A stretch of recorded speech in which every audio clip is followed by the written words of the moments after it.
I'm pulling on my driveway. We all know what that means. It's time for another drive to work. Okay, last time we started talking about cards from Tempest, the first set I ever led. And so we were in the middle of blue. So we're going in Wooburg order. So I got through white and part of blue. So we're up to precognition. So that's 4 and a blue, so 5 mana total, one of which is blue. It's an enchantment. At the beginning of your upkeep, you may look at the top card of target opponent's library. If you do, you may put that card on the bottom of that player's library. So it's interesting. In Fifth Dawn, which would happen many years later, Aaron Forsythe came up with the scry mechanic. Then, in Future Sight, a number of years past that, I came up with Fate Seal, which was negative scry. I then realized that actually I'd made Fate Seal long ago because I made this card back during Tempest. So Fate Seal was actually designed before scry was designed. Although I do not think Aaron made the negative of precognition. But anyway. So this is Fate Seal on a card from long, long ago. Fate Seal is a mechanic on, I think, one card, on a future shifted card in Future Sight, which basically is a negative scry. Anyway, I like the idea that you could mess with opponents, and precognition means the ability to see the future. So you can see the future and you can mess with it. So it's also interesting, it says target opponent's library. I'm curious why it doesn't say target player's library. Like, I can see the future. Do I want to help myself or hurt my opponent?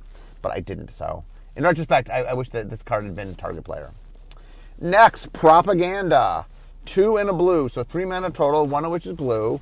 It's an enchantment. And it says, creatures can't attack you unless their controller pays 2 for each creature they control that's attacking you. So, a couple things.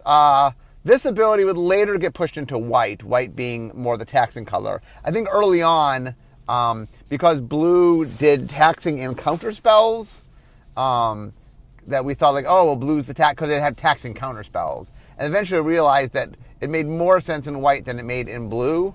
And so we moved, and plus blue had too much, so we moved it over to white. But anyway, this was the original version of the effect. This effect first showed up in blue, and this saw some play. This was, especially because blue was a little more powerful in the early days, and this just was a very good answer to creature decks because this required them to spend their money if they wanted to attack you.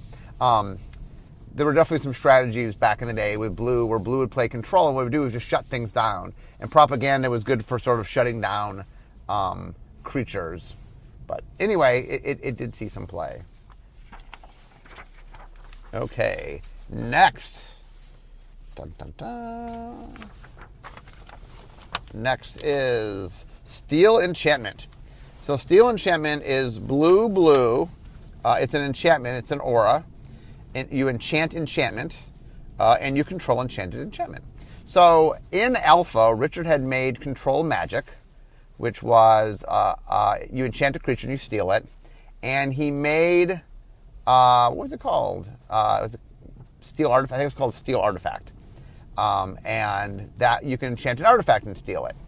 I think when we were making Tempest, I just realized that of the permanents that you could steal, I mean, I guess there was some card we made that let you steal lands. But of the permanents that you might want to steal, that stealing enchantment felt like just, we'd missed it. We hadn't made it yet. And because it was called Steel Artifact, we called it Steel Enchantment. It's a little cheaper than Steel Artifact because there's just better artifacts to steal than enchantments, at least back in the day, that was true. Anyway, this is just one of those cards that I felt like had been missing from Magic. Oh, you can do this or do that, but why can't you do this? Like, blue can steal permanents, you can, and I think we later would make steal any permanent, but I think that came after this. I think that was in, Urza Saga, which would come after Tempest. But anyway, I do enjoy stealing things, so that was me increasing the number of things blue can steal. Okay, next, Time Warp. 3 blue, sorcery, target player takes an extra turn after this one. So one of the things that I like to do is take cards that Magic has broken and try to make a non-broken version of them. I spent many cards in Magic have been me trying that. Now sometimes I remake a card. Well, usually what I want to do is take a card and remake it in the proper level. Sometimes I can take a card that's too weak and try to make it stronger. Sometimes a card is too strong and try to make it weaker. This is the latter, obviously. The funny thing is, I think we came down on this was still a little bit too strong. That I think Time Walk now is 6 mana or more. But anyway, it's just me saying, hey, I like Time Walk. Yeah. 2 mana is way too cheap. How about 5 mana? So this is me trying to power adjust, like taking an effect I know people like that I know is cool, and just trying to power adjust for it so that we could still let people play it. Okay, next, Unstable Shapeshifter. 3 and a blue. It's a 0/1 creature, a shapeshifter. Whenever another creature enters the battlefield, Unstable Shapeshifter becomes a copy of that creature, except it has this ability. So the idea here was, I was a huge fan of both Clone and the Vesuvian Doppelganger when they first came out in Magic. I like copying effects. And so I liked the idea of, what if you had a shapeshifter that kept changing, but it wasn't quite, you didn't have quite as much control. So the idea behind this thing is, it's just an extra copy of whatever you cast last. Now in some ways, it kind of grants haste to your creature, because if this creature is on the battlefield, so if it becomes a copy of something you've just played, then you can attack with it that turn because it doesn't have summoning thickness. But anyway, I thought it was kind of a quirky way to do a clone in which it keeps changing, but you don't control. I mean, you control in the sense that you can choose to play more creatures. But anyway, I just thought I like clone, so you can see that I keep making various clone variants. Next, Whispers of the Muse. Okay, so it's blue, instant, has a buyback of 5, which means you may pay an additional 5 mana as you cast a spell. If you do, put this card in your hand as it resolves. Draw a card.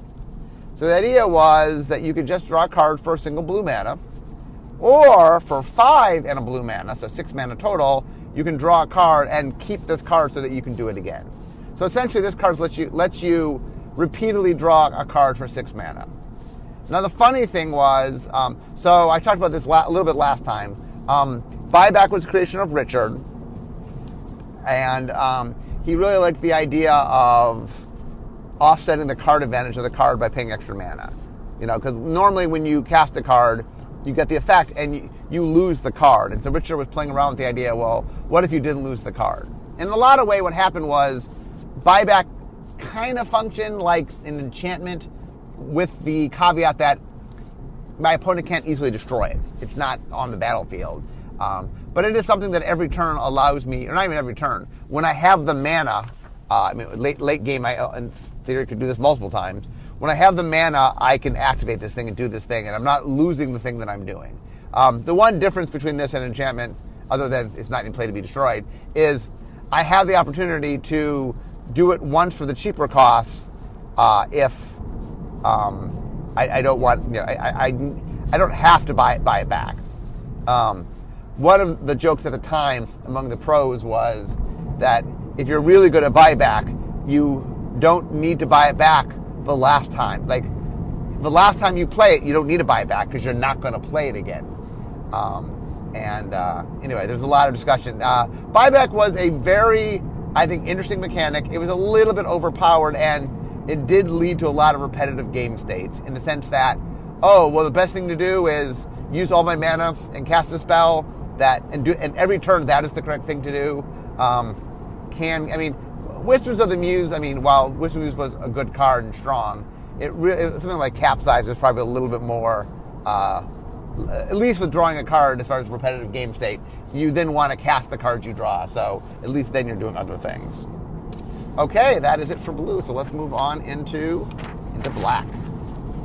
Okay, my first card in black is, Carrionet. So Carrionet costs 1 and a black, so 2 mana total, 1 of which is black. It's a skeleton, a 1/1 skeleton, a creature obviously. So it has the ability 2 black, exile Carrionet and target creature.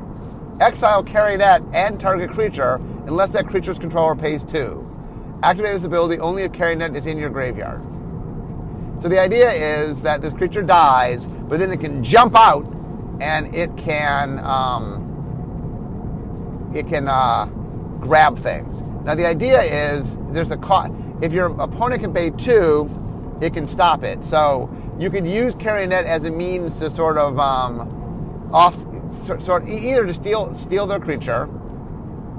Kill their creature. Either you can use it to kill their creature, or you can use it to, mess with their mana. Because I'm going to kill your creature. Oh, I need my creature. I have to spend 2 to prevent it. Now I maybe can't cast my bigger spell.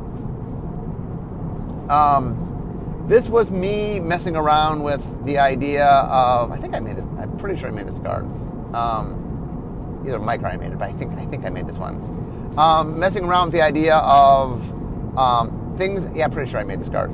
Things in your graveyard having use in your graveyard. And I like the idea that this thing dies, but just because it's dead can't mean it can't pop up and get you. I thought that was pretty funny. And obviously the name is a play on marionette. Carrion is dead. Is a dead thing. So instead of marionette, it's carrionette. I thought it's a cute name. But anyway, it's something that activates out of the graveyard. We don't make a ton of those. Next, Coffin Queen. So 2 and a black. It's a 1/1 zombie wizard. It's a creature. You may choose not to untap Coffin Queen during your untap step. 2 and a black tap. Put target creature card from a graveyard onto the battlefield under your control. When Coffin Queen becomes untapped, or you lose control of Coffin Queen, exile that creature.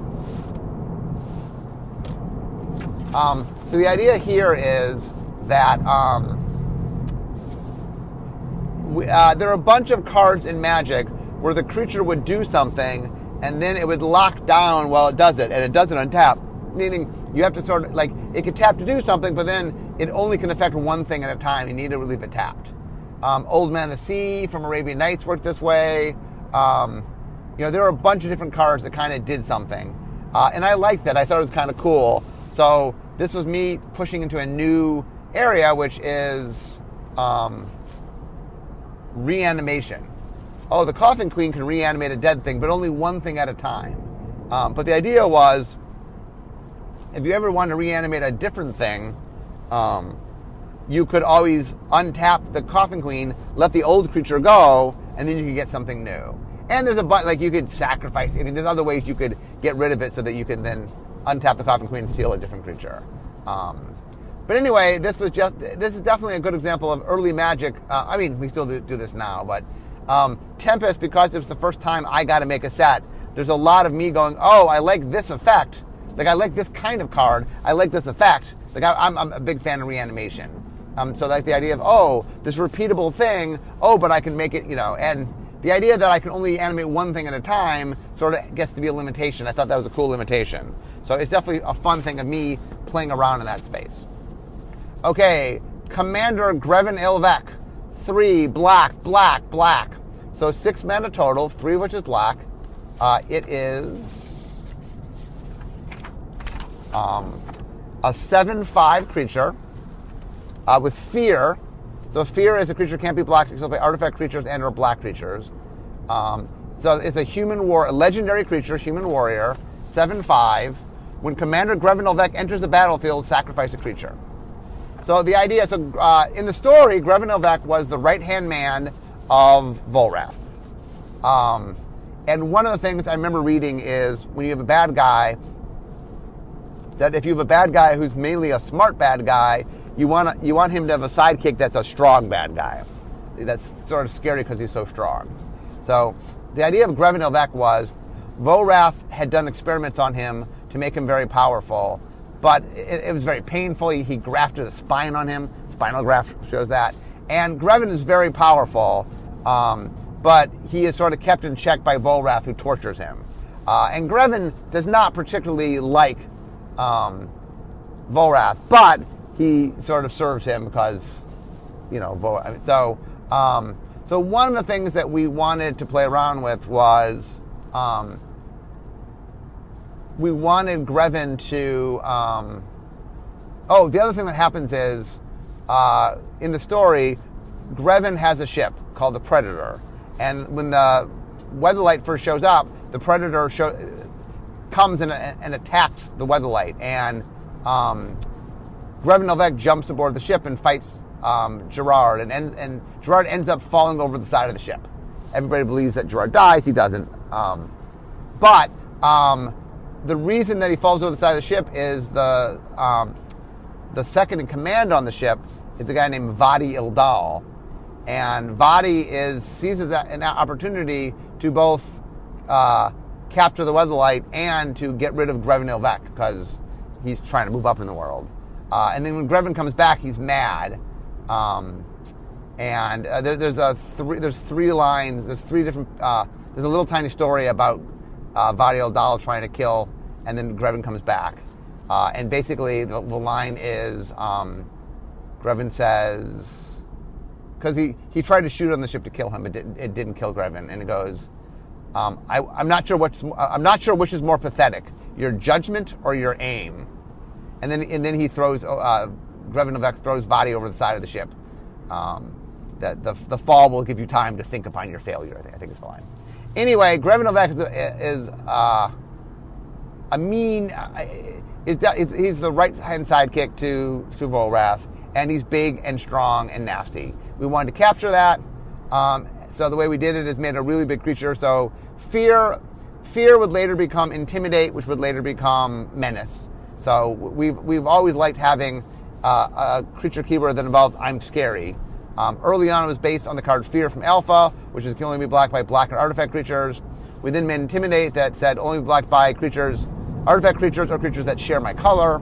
And then eventually we decided not to make it color-based and just made Menace, which requires you to have multiple things to block it. Anyway, one of the things that I know when we made Commander Grevin Novak was we wanted something big and mean and scary. So we like the idea that it's a 7/5 fear creature is hard to deal with. That's big and scary. But in order to offset that, to make it at a cost that was reasonable, we make you sacrifice a creature, which also played into the Vadi story in that he's willing to sacrifice his own creature. You know, like he's not beyond killing his own men if need be. Next, Dark Ritual, black, instant, add black to your mana pool. So one of the things I find funny, the reason I want to talk about this is Dark Ritual obviously was an alpha. It's one of the boons.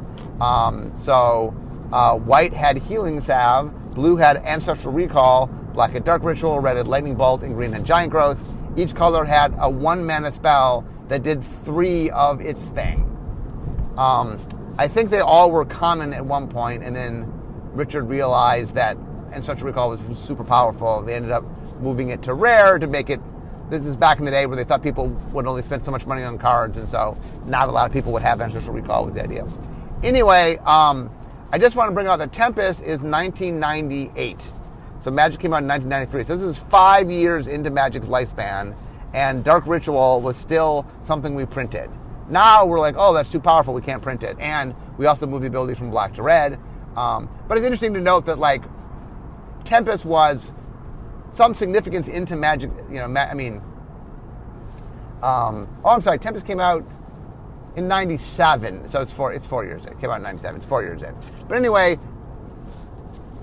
it took us a while to understand things like the power level of certain effects and shifting the color pie and stuff. So like Dark Ritual, which I don't think people realize that it's something for a while we should consider a staple. Like, of course you'd put it in. Like, why wouldn't black and Dark Ritual? So anyway, I thought it was just to point out that Tempest to me, which is sort of starting, Mirage was the start of the second age, for those that know my ages of Magic design. And it's interesting that even in the second age, we were still making Dark Ritual. Okay, Douthie Ghoul, 1 and a black, 1/1, creature, Douthie Zombie. It's got Shadow. This creature can block and be blocked only by creatures with Shadow. Whenever a creature with a Shadow dies, put a +1/+1 counter on Douthie Ghoul. Okay, so Shadow was an ability that Mike Elliott had made in his Astral Ways set. That was a set that he made before he came to Wizards, that when Wizards hired him, they bought the rights to the set.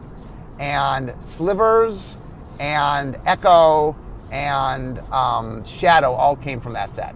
So all 3 of those mechanics, and all of them, we ended up putting all of them in Tempest. We later, because there was too many things in development, took Shadow out, and then Mike, a year later, put it into Urza Saga.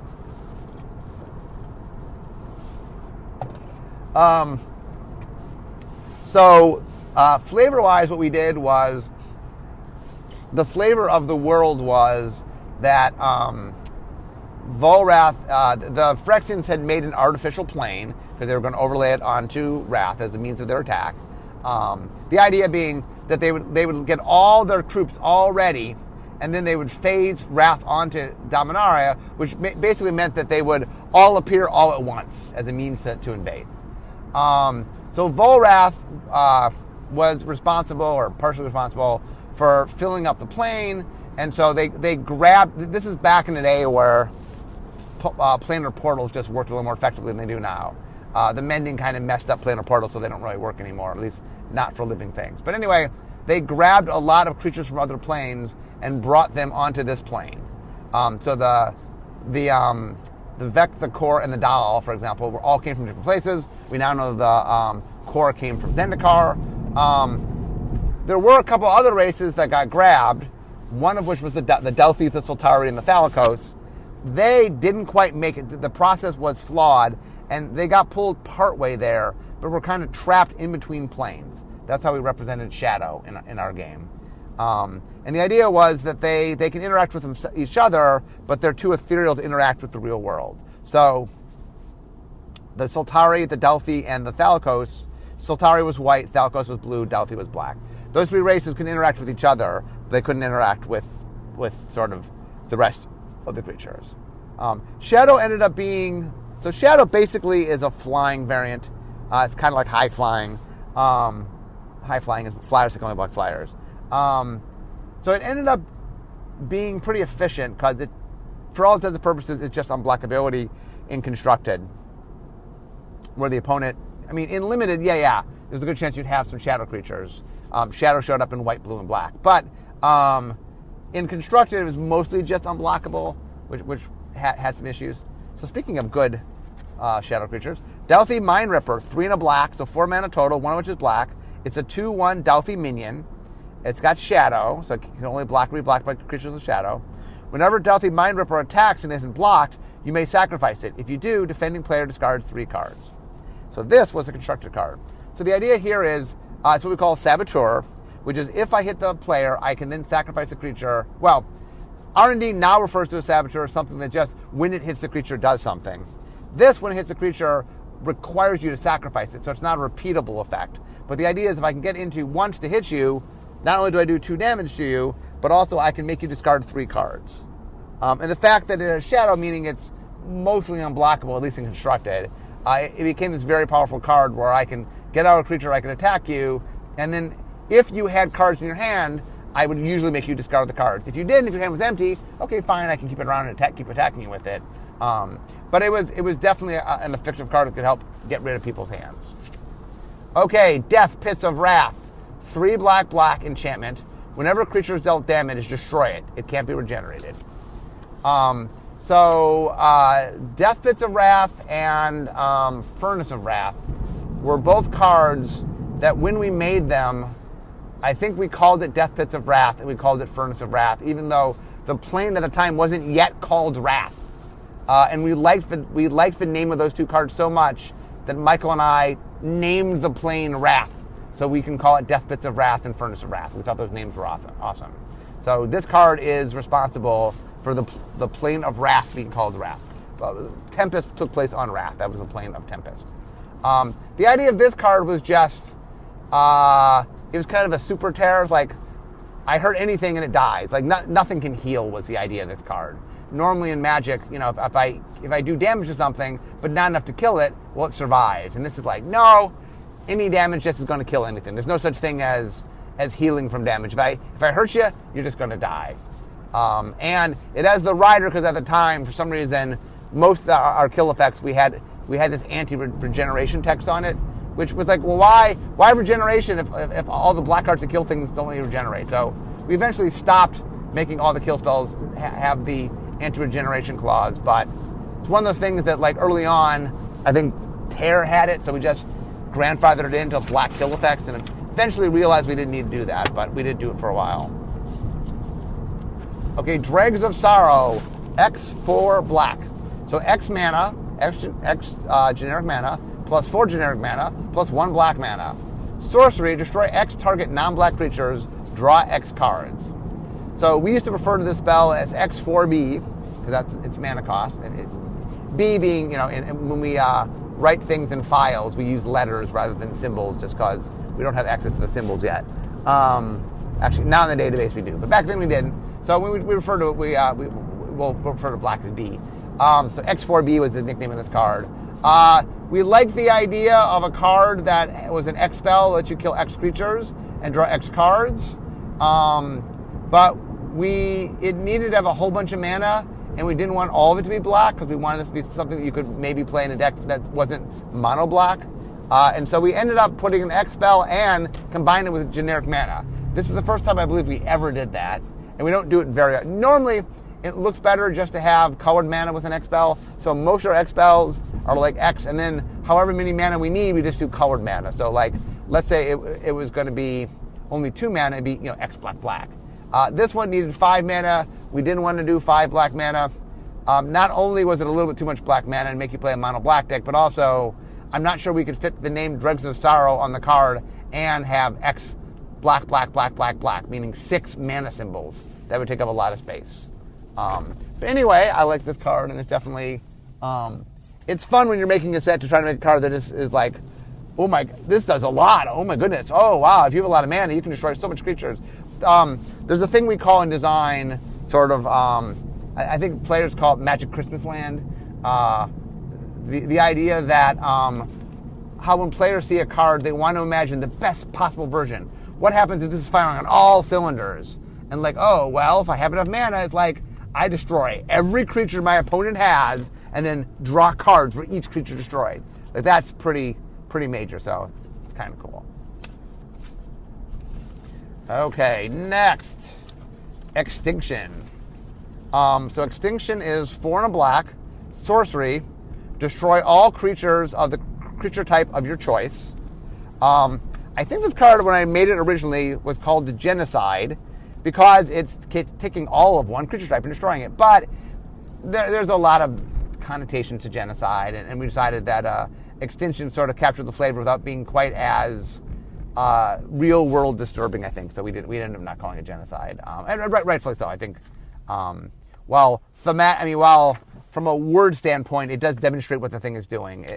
We have to remember that cards have real meaning within the context of the world. So I made this, by the way, in that there was a lot of people, and interestingly, there's a lot of people that like playing tribal decks, and this was just kind of an answer to tribal decks, actually a pretty brutal answer to tribal decks. Kind of funny that tribal decks weren't particularly good at the time, so the idea that I felt a need to make an answer for something that wasn't even good. Later on with Onslaught, we'd start really pushing tribal decks and, starting to make some, I guess back then there were a few tribal decks that showed up, like Merfolk and stuff, a few things back in the day. So anyway, it was a sideboard answer to tribal decks. Okay, Gravedigger, 3 and a black, creature, zombie, 2/2. When Gravedigger enters the battlefield, you may return target creature card from your graveyard to your hand. So this is the first time we made Gravedigger. I made it in the set.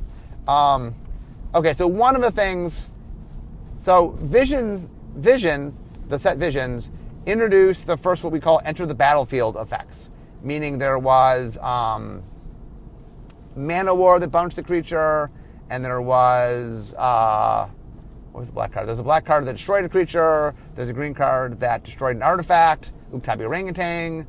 I'm blanking on the black card. You guys know the black card. Anyway, one of the things that Visions had introduced was this idea of enter to the battlefield effects. Interestingly, I was working on Tempest before we worked on Vision, so I had not seen those cards yet. So one of the things I'm very proud of in Gravedigger was that I made an enter the battlefield effect before I'd seen anybody else make an enter the battlefield effect.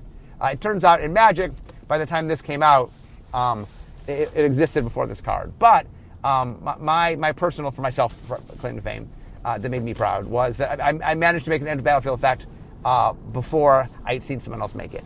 So the reason this came about was we had a mechanic in the set for a while that when you drew it, you triggered it.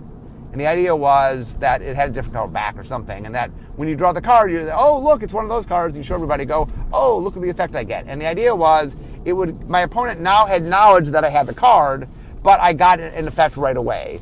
And so the idea that when I put it in my deck, I had to take into account that I had this effect just for drawing. I didn't have to play it. I got this effect when I drew the card. Turned out that didn't work. We ended up, then Richard brought up buyback, and we went down a different path to do buyback. But we had a card that when you drew it, raised dead a creature. It took a creature card from the graveyard, put it in your hand. And then I think it was just a 2/2 creature on the battlefield. And I really liked the design. So I was trying to figure out how to sort of get it. And then it dawned on me, well, what if I just, instead of when you drew the card, I just gave that effect to you when you played it. And so I just put it on that card. And anyway, it ended up becoming a staple that we use all the time. So also, I think it's a zombie because one of my little mini goals, as you'll see as we go through Black, was I was trying to make zombies good. And so I made a bunch of really good zombies, and then I just made some cards I liked into zombies. So this card got made into a zombie. Okay, how we doing on time? Okay, I'm gonna do a few more cards. I just got here, but I'm gonna do a few more cards. Can I finish off Black? I think I can. I think I'm gonna finish Black today. Living Death, 3 black, sorcery. So 5 mana total, 2 which is black. Each player exiles all creature cards from the graveyard, then sacrifice all creatures they control, then puts all cards they exile this way onto the battlefield. So the idea essentially of this card is all players take the living creatures they have on the battlefield and the dead creatures they have in the graveyard and swap them. This is a Mike Elliott card. In fact, this is my favorite design by Mike Elliott in Tempest and maybe ever. I really, really like this design. This is a beautiful design. So the idea is you just swap the living and the dead. In order to make that happen, you have to first exile your creature cards, because if you first killed them and then pull out the creatures from the graveyard on the battlefield, you just take the dead things that you just killed and put them back. So you have to exile them first so that they're not out of the way. Then you sort of have to exile one set of cards so you can move the other set of cards, and then you can. So it's sort of like you have to shift around like a little wood puzzle. But anyway, I thought this was a really cool card. Next is Perish. 2 and a black, sorcery. Destroy all green creatures that can't be regenerated. This is the black part of the cycle, the color hosing cycle. Black wants to kill green. Well, what is green like? Green likes creatures. What does black like doing? Killing creatures. Green ended up being, it's funny. This card really did a lot to hold green back, because if you try to make a green, especially a mono green deck, this card just wrecked you from the sideboard. So it ended up being a little bit powerful. Rats of Wrath, 1 black, creature, rat. Black, destroy target artifact, creature, or land you control, 2 and a 1. So interestingly, this card is a 2 mana 2/1, and that ability seems like it's something like destroy target artifact, creature, or land you control. Oh great, I can destroy my own things. Why would you want to destroy your own things? What ended up being a very, very important card because of a little rule called fizzling. So in this game, in Tempest, we had buyback. Buyback lets you repeatedly do things. Well, the reason this card was made originally, I think we were just playing around with the idea that, you might want to, can you as a giant come up with cool and interesting ways why you want to kill your own things. It ended up, once we started playing around with buyback, it was the answer to buyback. So if my opponent capsizes my creature, and every turn they capsize my creature, if I spend 1 black mana and I sacrifice my creature in response to them capsizing my creature, the creature's no longer there. Thus, the spell does not resolve, it fizzles. That's old slang for not resolving. It's not really an official term anymore. And because of that, because it doesn't resolve, the buyback part doesn't work. That the card has to resolve in order to, because what you're doing is adding on and return to my hand. But if the card doesn't resolve, it doesn't get and go to my hand, so it goes to the graveyard. So if I got Rats of Wrath out, and you had a capsize or something in your hand, if you had a buyback that targeted my creature or one of my things, it didn't work like Whispers of the Muse. But if you target one of my things, I could stop it with this card. So it ended up being very powerful. So Reanimate, black, sorcery. Put target creature card from a graveyard on the battlefield under your control. You lose life equal to its converted mana cost. Another thing I love doing is reanimating creatures. I made a lot of reanimation decks. I was just trying to make the cheapest reanimate I could. And the idea was, there'll be a cost, which is the converted mana cost. So if I get a really big thing out, it's very painful for me. The problem was, so you pay it. It is just not like, Oh, look, I'm getting a horribly crazy dangerous thing out that normally costs me 8 mana. Okay, I have to pay 8 life for it. La-di-da, I'm going to crush you. Like, it ended up being not, it was not as, you know what I'm saying? Like, we later learned that reanimates can't be that cheap, because if you make reanimates very cheap, it makes it hard to make really good, large creatures, and we want to make fun, big, large, expensive creatures. You know, things that when you get out are really dangerous, but if you can get them out super cheaply, that causes a lot of problems, and reanimate definitely was one of the things that caused some problems.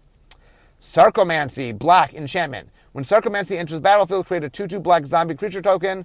At the beginning of your upkeep, if there are no zombies on the battlefield, Sarcomancy deals 1 damage to you. So the idea was I made a 2/2 zombie for a single black mana, with the downside of if somehow this dies and there's no other zombies, it starts doing damage to you. I tried to do that as a creature. We tried a lot of things to make it work as a creature. Like, well, in your graveyard, it has the ability. If you don't have a zombie in play, you lose 1 life. And in the end, it proved easier to make an enchantment that just made a token. And at one point, the idea was when this creature is dead, you take damage. So you get a 2/2 for 1 mana, which was, at the time, something black wasn't remotely supposed to get. I mean, now black, I get 2/1s occasionally. Anyway, and then we decided, because I was pushing, I really wanted zombies to be a thing. I said, well, instead of punishing you for not having this zombie, how about we just say zombies? And that way, if you're playing a zombie deck and you have other zombies, then it doesn't do damage to you. So this thing was one of the things that definitely started putting zombies on the map from a construction standpoint. So I made this, and I made, there was one other zombie I made in another set that was a B22. I made 2 different B22 zombies. And that, anyway, I really started putting zombies. So my goal was to put zombies on the map, and I did. So anyway, that is it for black. So next time we come, we'll be talking red. But I'm now at work. So we all know what that means. This is the end of my drive to work. So instead of talking magic, it's time for me to be making magic. I'll see you guys next time.